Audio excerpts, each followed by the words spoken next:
नमस्कार, मैं हूं doctor Sanjay Kumar, gastro care hospital Bhopal से।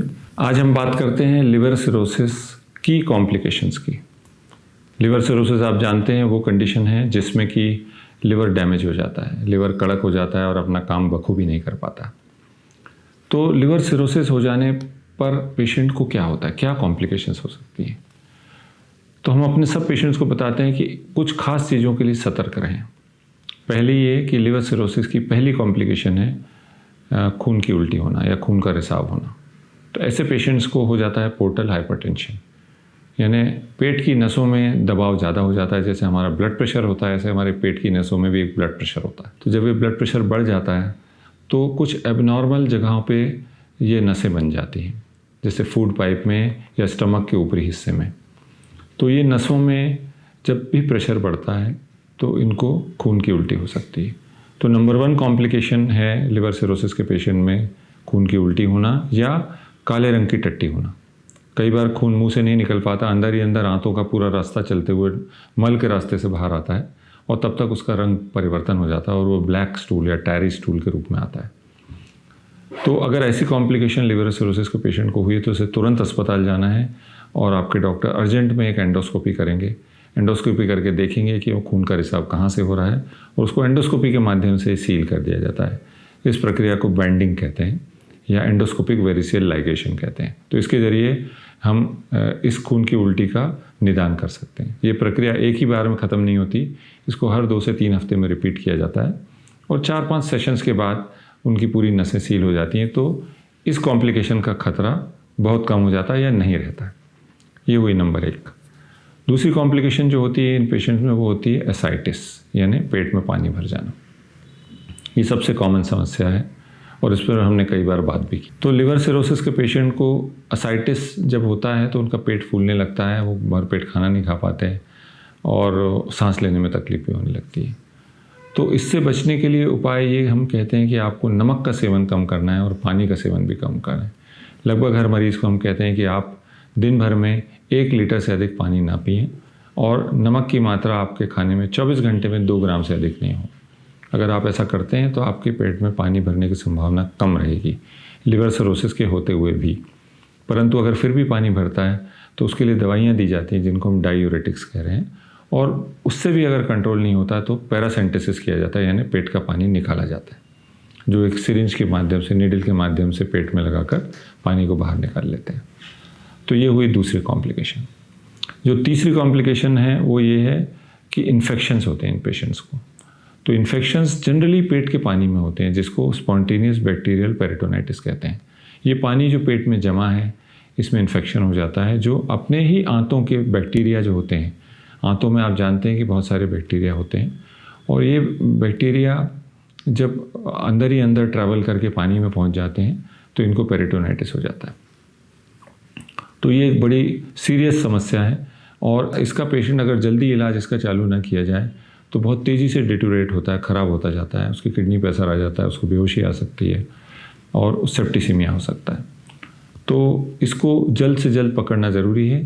तो अगर सिरोसिस का पेशेंट आपके सामने है, उसका पेट ज़रूरत से ज़्यादा फूल रहा है तो डॉक्टर को मिलना है, और अगर उसको बुखार आ रहा है और पेट में दर्द हो रहा है तो डॉक्टर को मिलना है और पेट के पानी की जांच करानी है। उसमें देखना है कि उनको एसबीपी तो नहीं है, अगर है तो तुरंत भर्ती करके उनका एंटीबायोटिक्स द्वारा इलाज होना है। इन्फेक्शन जब हम बात कर रहे हैं सिरोसिस में तो सिर्फ पेट के पानी में ही नहीं होते, इन लोगों को यूरिनरी इन्फेक्शन भी होते हैं, इनको निमोनिया भी होता है और इनको स्किन इन्फेक्शन भी होते हैं जिसको सेलुलाइटिस कहते हैं। ये सभी इन्फेक्शन सिरोसिस के पेशेंट में जानलेवा हो सकते हैं क्योंकि इन पेशेंट्स की इम्यूनिटी पावर कम होती है। तो सिरोसिस के पेशेंट की इन्फेक्शन से लड़ने की काबिलियत बहुत कम होती है।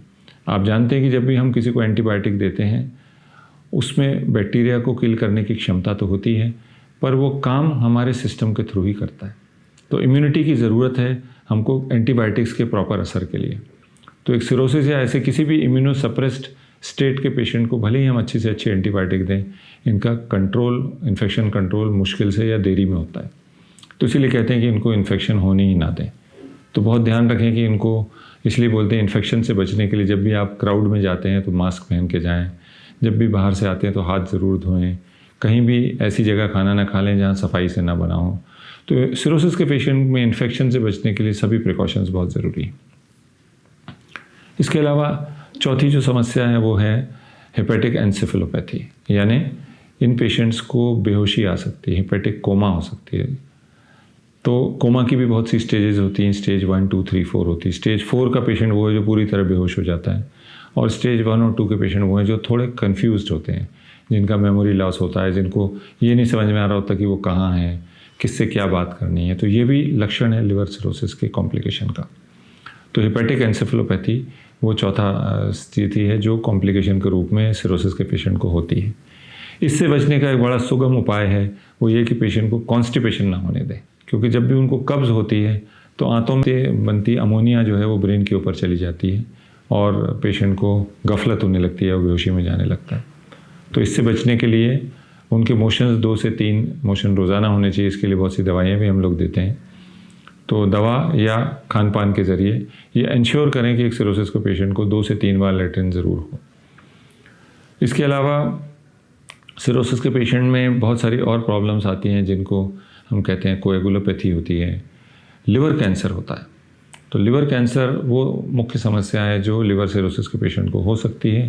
हालांकि अगर 100 पेशेंट्स लिवर सिरोसिस का हम देख रहे हैं तो मात्र 2 से 4 लोगों को इनमें से कैंसर होगा।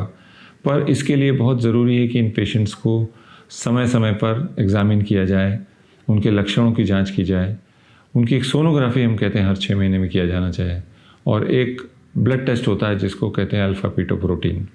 तो ये टेस्ट हमें बताता है कि कहीं लिवर के जो नोड्यूल्स हैं इनमें कहीं कैंसर डेवलप तो नहीं हो रहा है, जिसको हेपेटोसेलुलर कार्सिनोमा बोलते हैं।